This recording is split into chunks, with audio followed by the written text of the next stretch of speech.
Hello, welcome everyone. We're so glad to have you today. Thank you for joining us. If you could share with us as you join one thing in the chat that you are most excited about this year.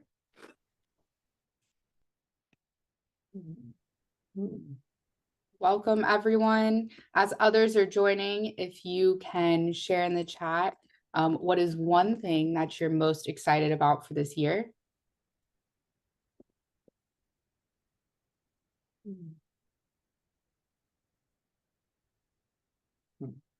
It can be something personally, it can be something in your community or your programs. Just want to connect as a community for a moment before we jump into the work.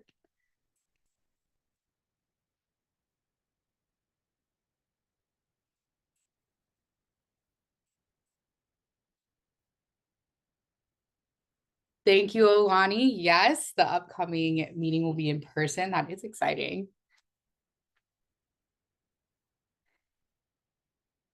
My son started basketball, so I'm most excited about being a basketball mom and getting to sign up to bring snacks and go to games and stuff and yell from the sidelines, even though it probably annoys the coach.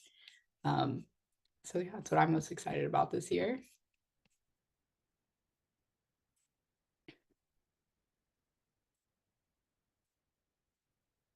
Welcome, everyone. We're just sharing in the chat or out loud one thing you're most excited about for this year. Hi, Donna. Welcome.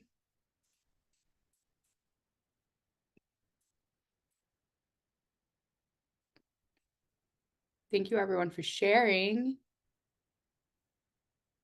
Ooh, Stacy, that sounds exciting.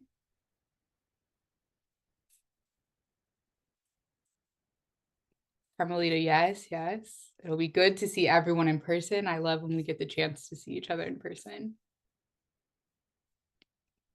Thank you, Fawn.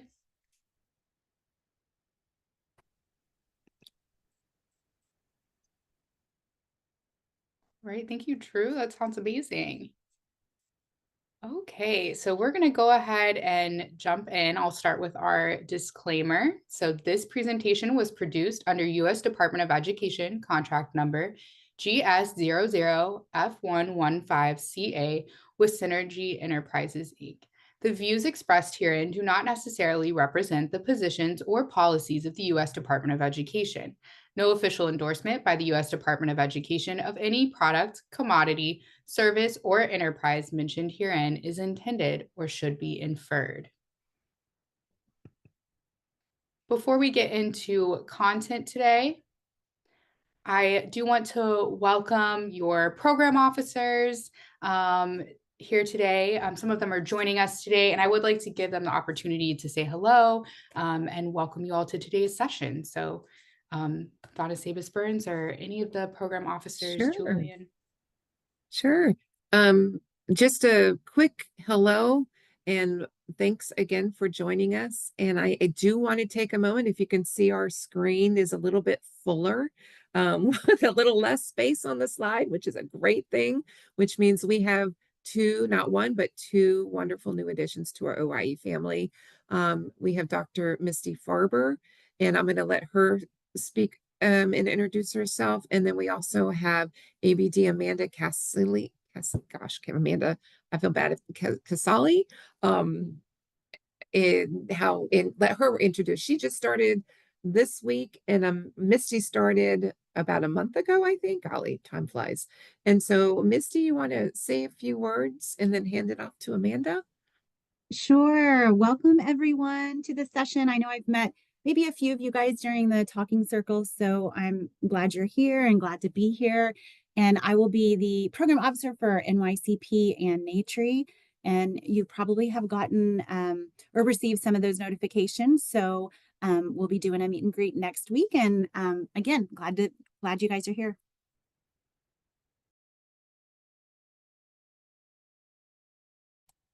And Amanda, wait. Oh, sorry. Did she come in?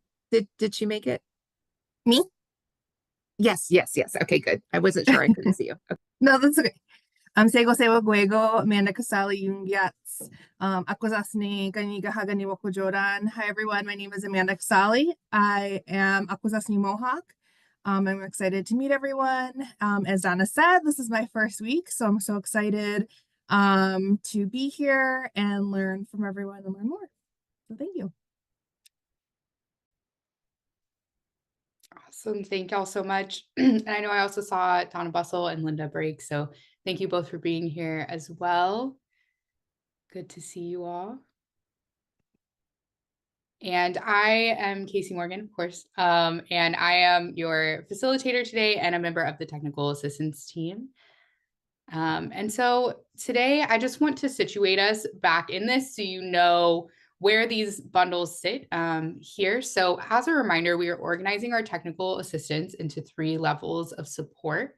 So this January bundle, as well as the other bundles that we'll do, the next one being in March, fits into that targeted support area. And so we'll have another session and a podcast episode featuring some of your fellow grantees coming up in this bundle this month. And then we'll continue on with additional topics in March. And so here are those components. So of course, you're here today at our first webinar. We're also going to talk about needs assessment in our next webinar, the next one in this bundle. And I believe that time changed. Chelsea or Donna, correct me if I'm wrong, but I believe it changed to 2. Or am I getting confused because I'm not in Eastern time? You're right. Yes, it's 2 p.m. Eastern. Okay. Yes. Okay. Yes. We'll make So that it changed to 2 p.m. Yeah. So, sorry about that. And it should be correct on your calendar invites. So you should have an invitation on January 30th from 2 to 3:30 p.m. Eastern. Sorry, I'm Central Time. So time's hard. And then we do have a podcast episode coming out around needs assessment as well, identifying local needs, that will release on the 30th as well. So specifically on today's session, today we'll focus on 3 key objectives to guide our discussion. First, we will define the concept of continuous improvement and explore its importance in fostering sustainable and effective program development. Understanding that foundational concept is crucial for identifying opportunities to enhance program outcomes over time and will lead into our other topics like needs assessment. Then after that, we will dive into the elements of continuous improvement on a surface level. Think the forest, not the trees. And we'll examine both traditional and indigenous evaluation frameworks and how those kind of intersect to form two-eyed seeing. And then this includes learning how to integrate those approaches, like I said, seamlessly, combining the strengths of both knowledge systems. And then finally, we'll dedicate time to reflect on and share your current continuous improvement practices, identifying both strengths and areas for refinement. And hopefully this collaborative part of today's call will help you leave with some actionable insights and some reflection to continue to enhance your programs and that you can come into future sessions with. So we will begin, like I said, with the forest or a big picture view of continuous improvement. And then throughout the year, we will consider the trees or the details, beginning with our next webinar on identifying local needs.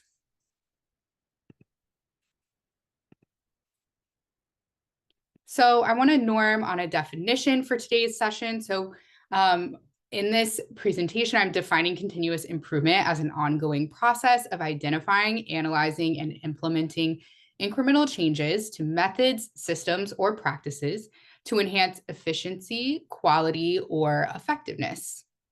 So continuous improvement often involves assessing performance, gathering feedback, setting goals, and adopting changes to meet evolving needs or standards. I also want to norm around the fact that continuous improvement is a constant process and doesn't necessarily mean that it's a weakness, but as one of our grantees put in our podcast discussion earlier today, needs change and evolve over time. And so it's good to always keep a finger on the pulse of the needs of the community. So these are a few examples of some continuous improvement frameworks that you may be familiar with. There's the PDCA cycle, the Plan, Do, Check, Act. There's also lean principles, which are more commonly used in business and often focus on organizations that have customers or products, but some of those same principles can be applied to our work as well, because we are still servicing people, and we still have a product really at the end of the day that we're putting out. And then, of course, the Indigenous Evaluation Framework is also a framework to think about continuous improvement and how you might weave continuous improvement into your programming, into your organizational design, and includes Indigenous research methodologies, really surfacing those and putting those at the forefront of the continuous improvement cycle and an evaluation process. And data gathering in this framework, often done through talking circles, storytelling, sharing testimony, language study, and traditional crafting. But it is important to know, as I have here on the slide, that those are examples. And so part of the Indigenous Evaluation Framework, as a lot of you know, is that it's very community-driven and community-centered. And so anything that we discuss here today from different frameworks or from different examples may look different in your context or for your communities. And there are certain practices, of course, or approaches that require community permission or, are closed to other outside members. Just a few things to note there. This is a visual for the continuous improvement cycle. So first we have identify local needs. To conduct a needs assessment, you'll need to examine relevant data to understand the most pressing needs of your participants and the potential root causes of those needs. That's really where we will focus our attention. In the next session, we'll dive deeper into that. And then you'll see after you identify local needs, that moves into selecting relevant evidence-based interventions. I do want to add a little caveat to evidence-based, that to really think about the fact that as you are engaging in continuous improvement and as you are doing a needs assessment or identifying the needs in your local area, that over time you really are developing an evidence base for your practices and interventions as well. And so I want to think about our communities as an evidence base as well, and not just like evidence-based in maybe the traditional or Western sense. And then once you've selected these interventions, you move to planning for implementation, either things that you will do to expand the scope of maybe a practice that you already do that is working really well, something you might add on, or something that you might do slightly differently, or maybe something that you don't need, that you've been doing, and you can redirect those services, that time and attention and resources elsewhere, which is a possibility that you find as you're assessing needs as well, or as needs change over time and over the course of a grant or program life. And part of planning for implementation also that we'll talk about is thinking about change management and how to go about that. And then actually implementing those practices. And of course, it goes back into this top part of the circle where we have examining and reflecting on what we've implemented and continuing to come back to those needs. You can also think of continuous improvement as a programmatic journey. So this is a different visualization of the continuous improvement process that comes from the University of Washington and was adapted from Joan LaFrance's work and some of the Indigenous Evaluation Framework research and things. So you can also think of it in this way. So if we look at this journey-based graphic from the Indigenous Evaluation Toolkit by 7 Directions at the University of Washington, you can see this same type of cyclical approach to development and ongoing design. Within this framing, we would be focusing today on that knowledge gathering, planning piece and the knowledge gathering. And that really is where needs assessment would situate itself as well. If you're interested in seeing more about this toolkit, they made it for programs that deal with substance abuse, but the framework is really helpful and a really good tool for how you might think about designing evaluation and continuous improvement in your own program. So if you're interested in that, I did put the source at the bottom of the slide there, and y'all will have these slide. So if you're interested in looking more at how they approach the framework and envision the framework, feel free to peruse that. We will talk about a few concepts from it in our sessions throughout the year as well. All right.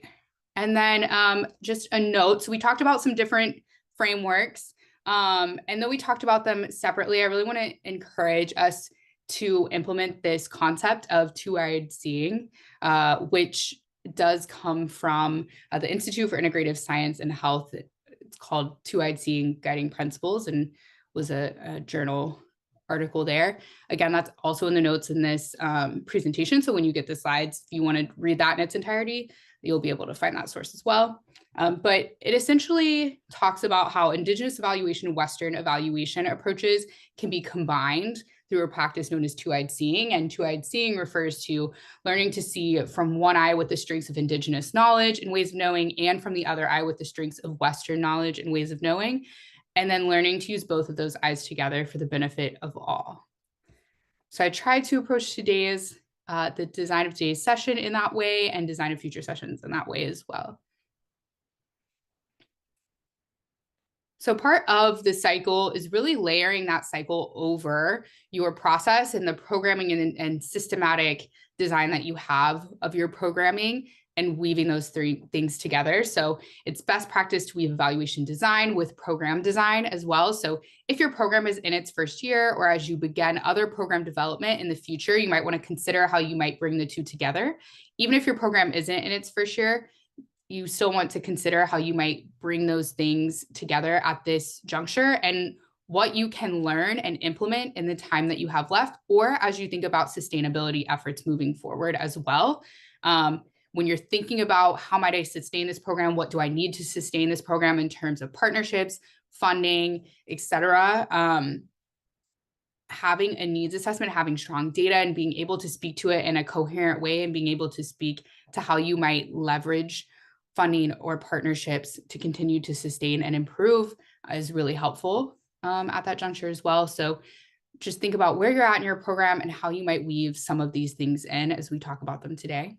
You'll want to think about evaluation related concepts during program planning rather than as an afterthought. So sometimes we plan our programs, or we plan what we're going to do with our participants, and then we do it, and then we say, okay, now how do we evaluate what we've done? But it's good to really backwards plan both parts together and think about when is a good time to collect data, when is a good time to analyze data, and who needs to be involved in that. Because sometimes it's hard to go back and try to get data where you're like, oh man, we should have really captured this, or we should have captured these thoughts, we should have talked to these people about this. And so you want to think about that on the front end. And then also taking time to reflect and assess at all stages of program design and implementation as well. It's also important to honor core values as you design and implement a continuous improvement cycle. So we're going to take a look at the core values embedded in the Indigenous evaluation framework. And I'm going to ask, as I go through these, I would love if in the chat, you would share which of these values stand out to you. And then I'm going to ask a couple people to speak out loud about which stand out and how you're already using those in your program, because lots of you are already doing great work around evaluation and continuous improvement. So just be thinking about that. And I will put that question in the chat as well for you, so that you can remember and you're not like, oh, what was that thing she said for us to think about?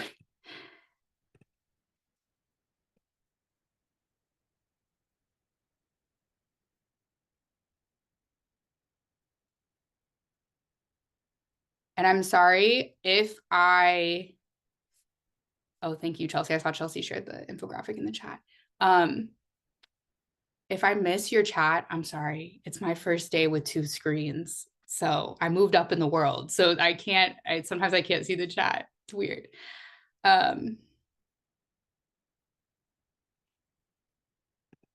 Okay.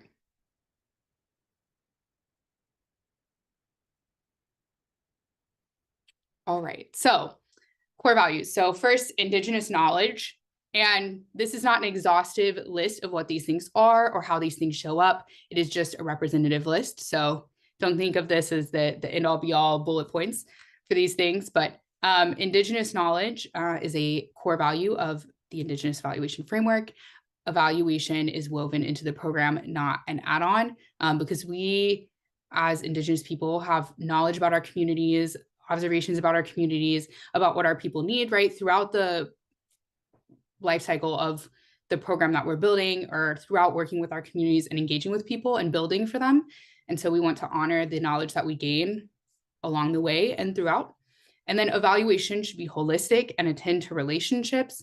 Allison from Blue Lake Rancheria mentioned something really impactful in one of our conversations around how you have to meet people where they're at. And so for every single person that you talk to, what you talk about, how you talk to them, how you communicate throughout an evaluation process might look different from person to person or from community group to community group. And you really want to make sure that you're tending the relationship like you would a garden as you're building programs as well.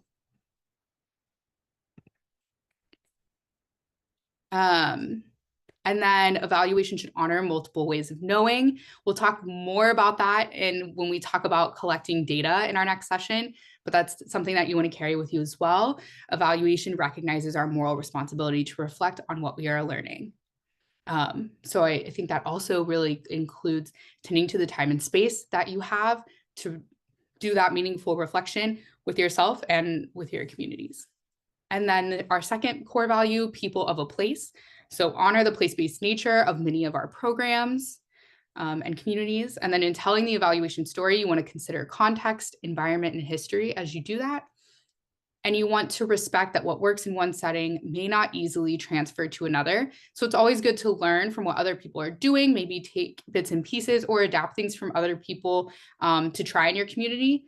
But the way that you communicate pre-implementation and throughout implementation, and then the way that you purposefully come back around and see, well, is that working in my context? What do I need to change for my context? Those pieces are really important to have that respect piece.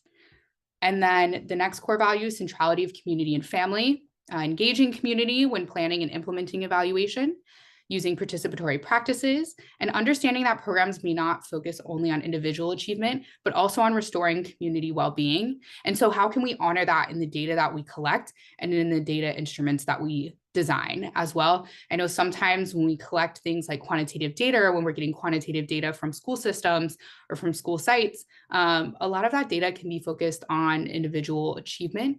But how can we think intentionally about how we are measuring in both quantitative and qualitative ways, community well-being beyond that?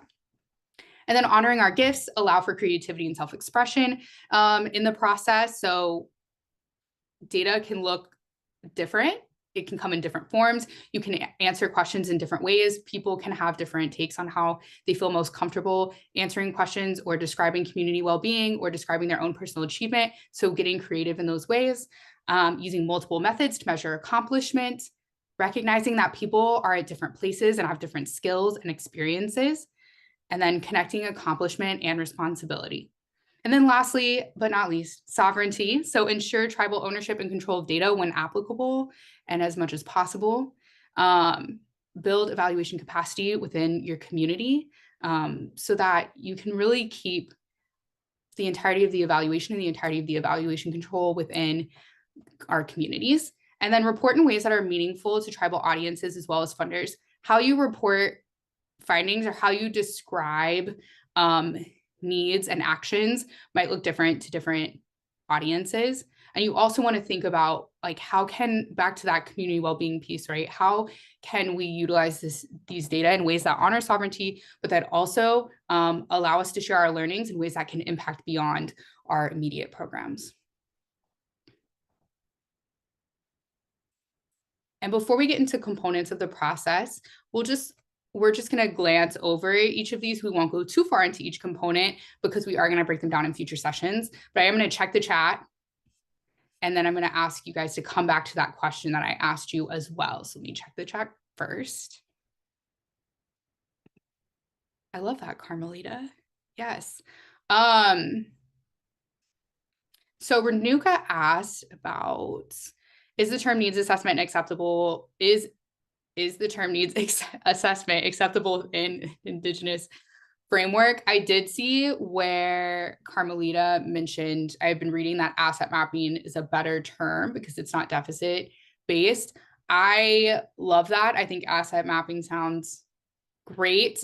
I think I've seen it said different ways. I'm trying to use several interchangeably. But I feel like needs assessment is just that's what's common in certain spaces like government and business and things like that. But I do think, yeah, as you're honoring Indigenous evaluation, I think it's what makes sense to your community and what is respectful to your community. And that might look different in different places.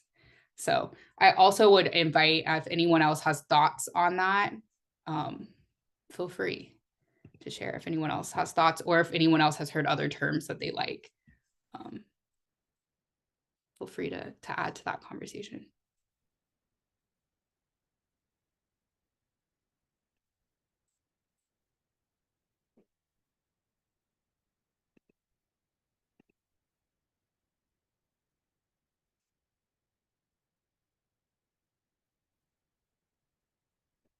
I like that. So I'll highlight, Alani said, I think ancestrally, we often think about meeting the needs of our people.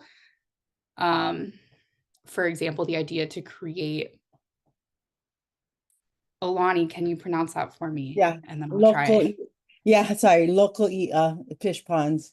Okay, Loco Ia or fish ponds was about creating on the most efficient technology in order to meet the food needs of a large population without depleting natural resources. So I love that as well. Needs doesn't mean you're not doing things right or you need to fix things. It's just checking in on the pulse, and then how do those needs match up with what we're providing as well. And then I see Leslie said, probably a good practice to create a shared definition of needs when doing evaluation with community. Absolutely. Absolutely. Okay. And then I do want to bring us back to my question, what I asked you all to think about. I see several people shared in the chat, but I would love for one or two people to come off mute and share more. Which of these values, and I'll go back to that visual, which of these values stands out to you, and how do you already honor them?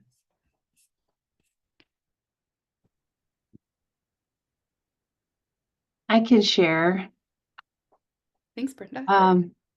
So we honor Indigenous knowledge in our school district, and we have many of our elders that come, especially during the winter months, to talk about our creation stories, winter storytelling, and it really does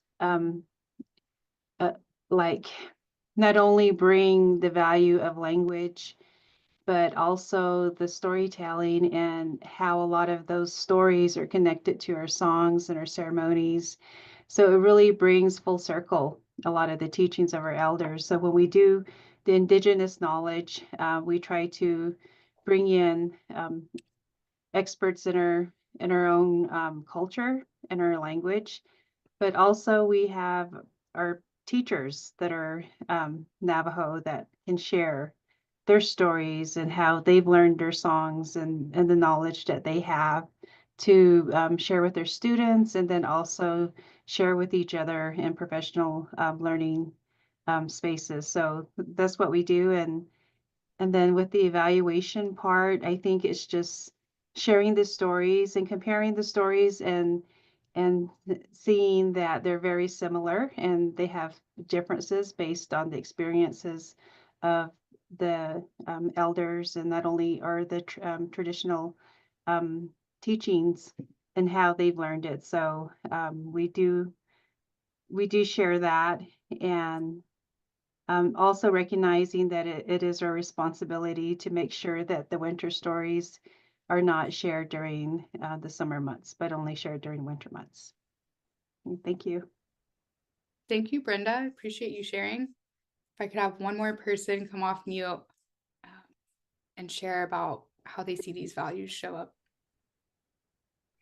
Hi, Casey. This is Cheryl Steinreich. I'm from Northwestern California along the Oregon-California border on the Pacific Coast. One of the areas that I think we look at are two, actually, people of a place and honoring our gifts. We are in the process and have been in the process of revitalizing our language, culture, heritage intently for the last 60 years. Our nation suffered the second largest recorded massacre in United States history behind the Pequot War. And so when the Western Europeans got here to the West Coast, they knew how to take care of us. They just wiped us out, put us on reservations, you know, the rest of the story. So history is really important to us in understanding the context of what we come from, as well as the knowledge that we have from that history. So we have, studies show that we have existed here for 10,000 years prior to contact in 1820. And so honoring our gifts is the other part of it that I feel in our resiliency, which some people are not really wanting that word anymore. But what I'm looking at it as the director of the education department here is that we recognize each person's place where they are in this healing process of having suffered this history and putting up with the federal government and what we've had to deal with here on the federal laws and stuff that rule our nation, our people to a certain extent, which then ties into the sovereignty part of it. But in exercising that, wanting to make sure our youth are learning what they can, I'm glad to hear with Brenda how lucky you are to have so many elders. I'm 71 this month, and I'm one of the last of the elders of my generation. We lost our first language speaker 12 years ago. And so we have been in revitalization, restoration for decades now. But for me, it's a breath of fresh air having had the ACE project here for us to help us with this process. So we've been really grateful and thankful on our end and looking for the sustainability aspect of it, of how to go forward with maintaining these wonderful programs that we have put in place that are helping our children learn with our identification as a Native person, as a Tallawah Dene Nation citizen. All these things have come together for us in the last 5 years. And I'm really thankful. We couldn't be more thankful. So what we're trying to do now is how do we continue that process? How do we maintain these things? Because one thing I can't stand is you get a grant, the program runs for as long as the grant is, then it goes away because the funding does, but the needs don't. And that's where I'm looking at. What do we do to maintain the continuity of our youth? And so for me, it's looking at the whole idea of how we connect with each other and our partnerships that we've been developing. So I just want to say thank you to everyone. I know we aren't the best grantee around, but I tell you what, we truly appreciate what you've done for us here in Northern California. Shuashininla. Thank you, Cheryl. And I don't know what you mean. You're a great grantee. All of these are doing wonderful things.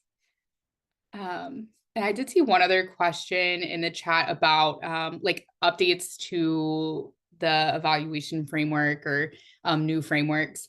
I haven't personally in my research come across new frameworks, but I will say that the University of Washington piece is a 2023 adaptation of the framework. So it uses the principles from the Indigenous Evaluation Framework, the original like research and things from 2009, but it does add to that the graphics are from 2023 and things of that nature. So just so you all are aware, but yeah, just wanted to give credit to the original article there though. Okay, so now we'll get into components of the process. Like I said, we won't get too far into each of those components, but we will look at what each one is in a broad sense so you can kind of see where we're going with this. And like I kind of alluded to, feel free to call the parts whatever you want to call them. And it is very likely that you need to call them different things for different audiences. I know I saw someone in the chat saying they use one terminology for maybe government reporting and funders and other terminology in their community or in different contexts. So your terminology can absolutely change with the context as well.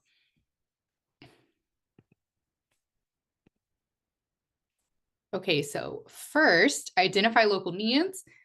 That piece, examine relevant data to understand your participants' most pressing needs and the potential root causes of those needs. So that's acknowledging history, as Cheryl talked about, and acknowledging other contextual factors as well that may contribute to those needs and how those needs might intersect with one another. This is what we'll talk about more in depth in our next webinar later this month. And needs, like I said earlier, they change, they evolve. So it might not be that you're examining data for gaps, but that you're really looking at like, how are we meeting needs? How can we elevate the way that we're already meeting needs to extend to a broader impact? It may be what's working really well about this that we can share with other people or with other programs that also benefit our community as well. So lots of different ways to look at what we're looking for when we talk about needs and what we're going to use those needs to examine as well. All right, and then select relevant, promising practices. I said that instead of evidence-based, but you can also think of it as evidence-based practices. So you can consider this stage like checking your supplies for the journey ahead. So like we talked about, this really layers on with your program journey. And so when you're going on a journey, right, you pack your supplies, you pack what you think you're going to need with you, and then something about your journey might change. The weather might be different, the terrain might be different than what you expected. You might end up along a different path than you originally expected, right? And then so you might need to check what you've brought with you. And so you and your programs are on a journey of development. And so sometimes we have to ask ourselves if we've packed the right things for our contacts, or maybe we packed something and it was really useful and we want to remember that for the next time. And also there's something to be said for too, having the right things and also then the right things for the context or the packaging of the right things, right? Is it somewhere where I can get to it when I actually need it? So same thing for your programs. Is it accessible to your participants? How can it be accessible to a broader range of people? How can you multiply your impact as well?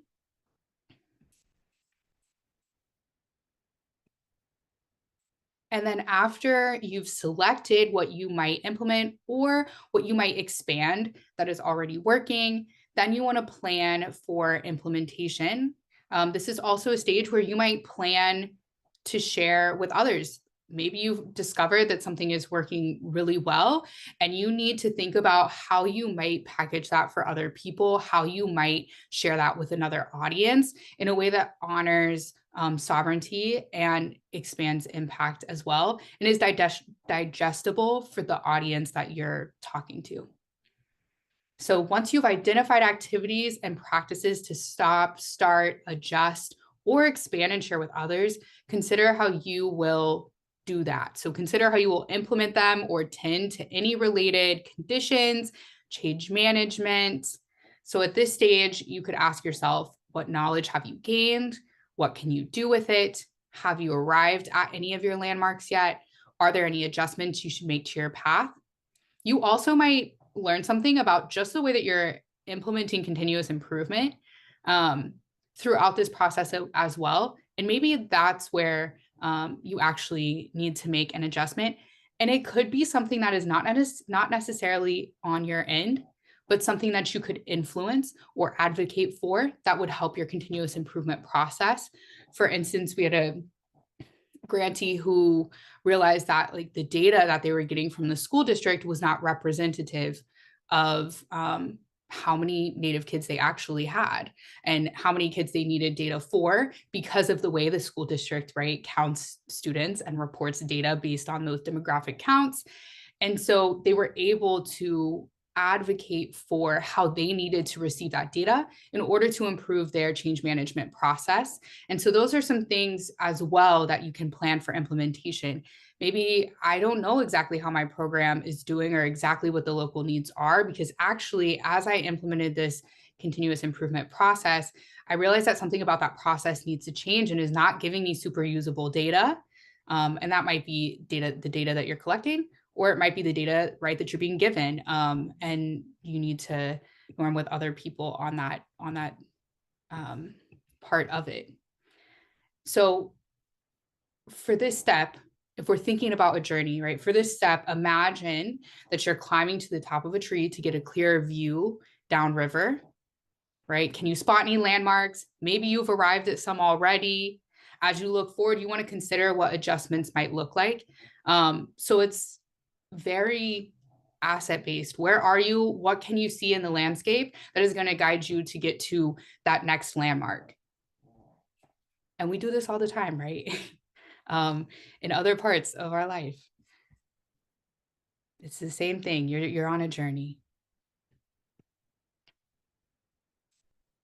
All right, and then we get to implementation. So planning for implementation is super important so that when we get to this implementation stage, you can kind of do it without thinking. You've planned so much, you've looked ahead, you spotted the bend in the river, the tree, the rock, right? You know where you're going and what you need to do at each point, and you have that data to tell you how you might direct it moving forward. So this is the stage where those plan changes, improvements are put into action, or where you start to share out those things that are working and expand them.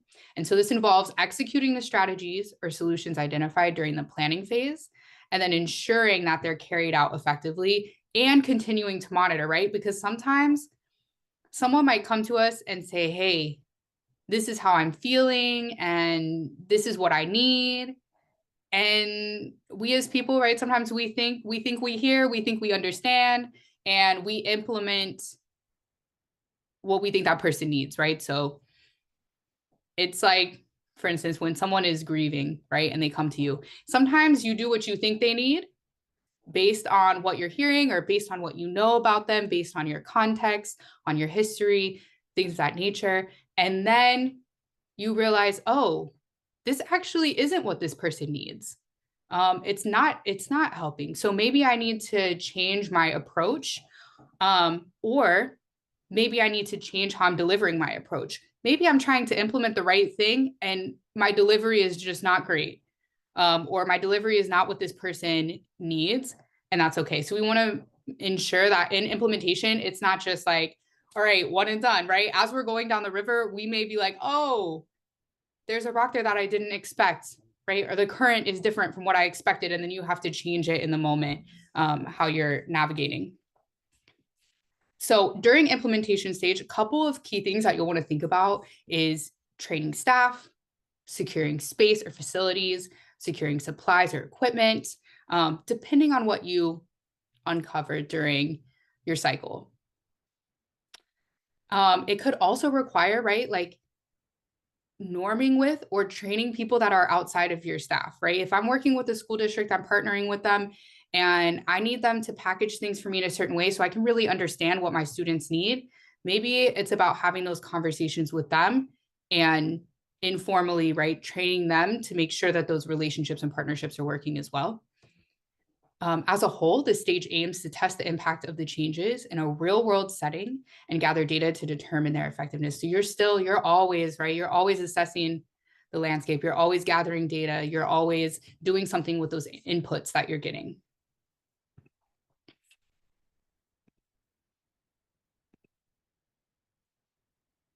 All right, and then last, examine and reflect. So like we talked about, you should always be observing and assessing. So really, this is more so baked into every other component in the circle, but you do want to be intentional about building in that time and space to examine and reflect, and also to not just examine and reflect with yourself, but to also examine and reflect with your participants, with your community, whoever else your services are impacting on a broader sense, because you want to check in with people that are participating in your continuous improvement process or that are benefiting from your services. And you want to be able to know that like how they're reflecting on how the program is growing is it jives with how you're reflecting on how the program is going or how your staff thinks the program is going. If you partner with a school district, several school districts, right? You might need to build an intentional storytelling and reflection time with each of those partners because each one might look slightly different. And I know a lot of you partner with multiple schools, multiple districts. And so navigating those relationships and tending to them is a really important part of the process that we don't want to just assume is happening in the other components of the process. And if something isn't working, if you're like, hey, someone told me about this really cool thing they're doing, and I want to try it in our context and adapt it in a slightly different way. And then if you come to realize in that storytelling and reflection process with your partners, or it's not working for one or all, then do away with it or make adjustments. No harm in saying, you know what, this isn't working. Sometimes as people, we just got to be like, look, actually, this isn't working. We need to do something different. We need to think about this in a different way. Or it's working over here, but it's not working here, rather than forcing it to work in this other context. What could work, right? What is making it function differently in this space, and how can we account for that? There is also U.S. Department of Education non-regulatory guidance around continuous improvement and these steps. And so for more information about these steps, you can review that non-regulatory guidance document. We'll throw that in the chat as well, if you're interested in looking at that. And so you'll have lots of different tools that you can look at from this meeting. We have our infographic, we have the University of Washington toolkit for the Indigenous Evaluation Framework, and you'll get these slides with all of that information. So I want to spend a good amount of time in breakout rooms sharing with one another. And so we'll talk about these two things. And if other things spur from your conversation that are related, feel free to dig into those as well. But the topics that we'll be thinking about are, what continuous improvement components or processes do you already have that are strong? Because I'm sure many of you do these things. Maybe you call them different things. Maybe that language is super important and you want to talk about what that language is. Maybe you do them in a different way than was explained here. But I think some of the best learning that we can do is from each other and from everyone else on the ground, and how we're experiencing things, how we're naming things, how we're sharing things with our communities. And so I would love if you all could talk about things that you do that are strong, and then what continuous improvement components or processes are you looking to refine? Like maybe you have really figured out a process for collecting data. You have a strong, robust set of quantitative and qualitative data. You're pulling that data from a wide range of diverse voices. You're really getting your community involved in that knowledge gathering, and maybe you feel really good about that, and someone else might benefit from how you're doing that, or benefit from hearing about how you do that. And maybe you're not really sitting down to intentionally reflect. Maybe you don't build that space and time into your calendar or into your partner's calendars. And so maybe that's an area where you want to think about, how are other people building that space out? So that's just an example.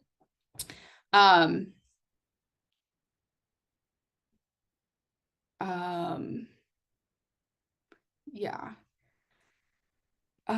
Okay. So any questions before we talk about the logistics of these breakout rooms?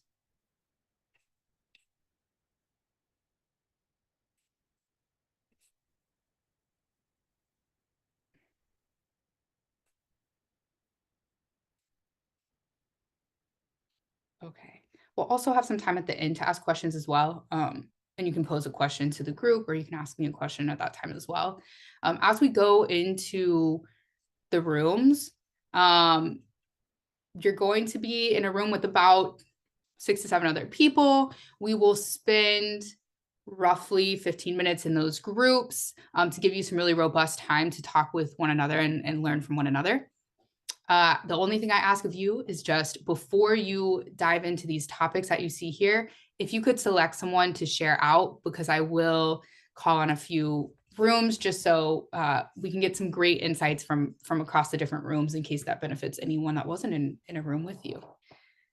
And I will put this in the chat as well. Or actually, I can't see that. So if someone could screenshot this and put it in the chat so they have it.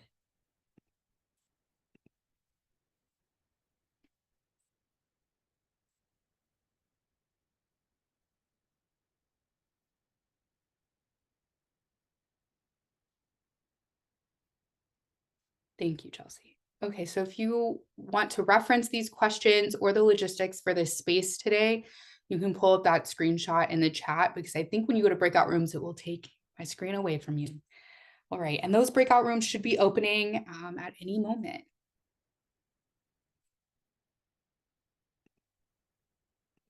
Yes, Pamela, we will. Thank you all for joining us. All right, I heard some great conversation in the different rooms. I would love if 2 people could come off mute and just give us a highlight or 2 from your conversation. Well, I'll jump into it right away. Cheryl Steinreck, I was with John Barbary and Nicole Jones, and I can't remember the name of the other person, I'm sorry, Manuel. We got a discussion, John comes from Louisiana, and his program has 3 component parts all the way from Houston, Texas to Chicago.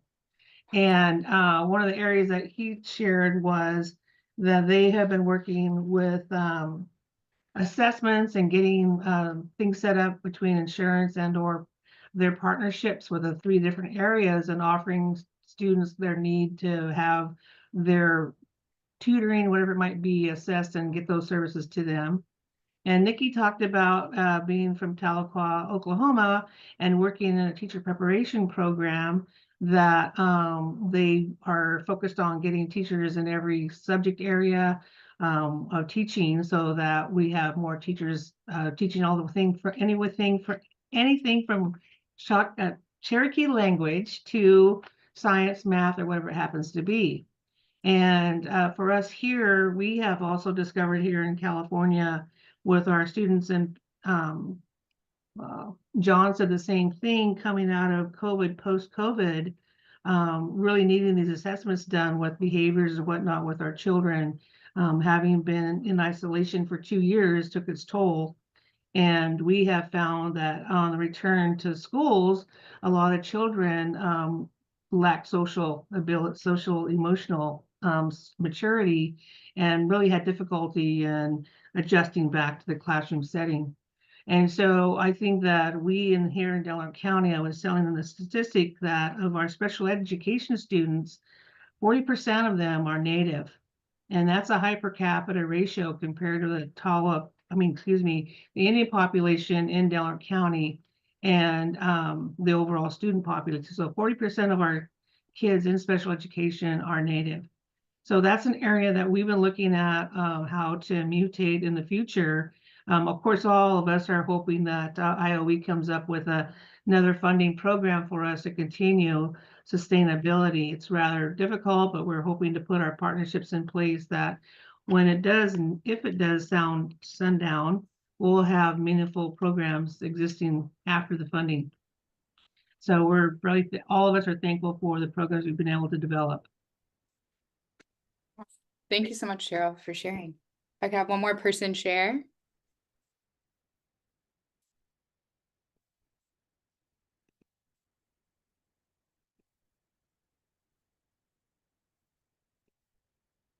I can share. Thanks, Drew. Yeah, you're welcome. So I was in group 6. We had a lot of different types of projects and some different kinds of challenges. I think that some of the things that were mentioned, though, in terms of continuous improvement components and processes, were having an external evaluation involvement and being consistent with that and using that as a resource to inform adjustments for future plans. We also in various ways had different stakeholder groups that were positioned to give feedback on what we were working on, be it elders from the community giving input, or an advisory council, or a board of directors, or liaisons from the tribes themselves. And then another thing we talked about was having an end of year reflection on the APR with your team, and talking about what kinds of things work really well that we can reinforce our plans, and what kinds of things we might want to adjust as we progress into the next year of the project. Awesome. Thank you, Drew. You're welcome. Yes, I echo Alani. Nice, nice use of the APR for sure. All right, so as we move towards wrapping up, I want to revisit today's objectives. So we began by defining continuous improvement, emphasizing its role in creating sustainable and effective programs. And then you explored how this process might allow for incremental, thoughtful changes that adapt to evolving needs. And we also discussed the importance of blending continuous improvement with the Indigenous evaluation principles and to have that two-eyed seeing approach to the work that we do, especially when thinking about things like sustainability and funding. You want to be able to assess and communicate things in multiple different ways that get at different audiences for the things that you need so you can continue to impact kids. And then lastly, through reflection and collaboration, I hope you're able to really reflect on some strengths and get some ideas, some juices flowing from other people and things that they're doing or ways that they might be using their own staff or external evaluators, how they're structuring their process, what things they're focused on collecting data about. And I encourage you all to, reach out to each other for support and ideas regularly and to have those open lines of communication with each other as well, especially since you're all you're doing different types of projects in different phases of your projects. It's really helpful to learn from work that others have done and not have to start at zero. And as you move forward, I encourage you to apply insights and just continue to reflect as well with your community and other staff in your programs. And at this time, I will also take any questions. So if you want to pose a question to the group, or if you have questions for me or your program officers, now is the time.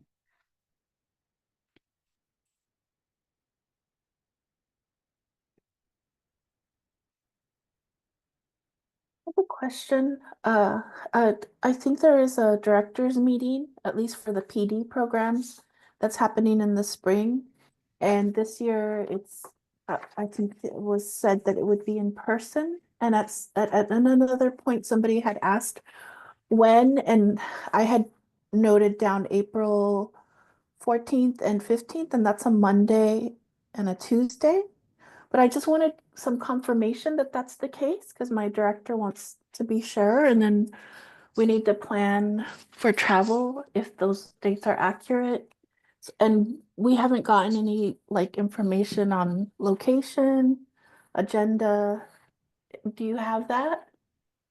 I know it's going to be in Washington, D.C. They are still working out a few things, I think, with the exact location, but Chelsea or Alani or Donna, if there are things that you want to share about that, it is April 14th and 15th in Washington, D.C. Okay, I see Alani said a save the date has been sent out. So Lirio, did you get the save the date? I did not.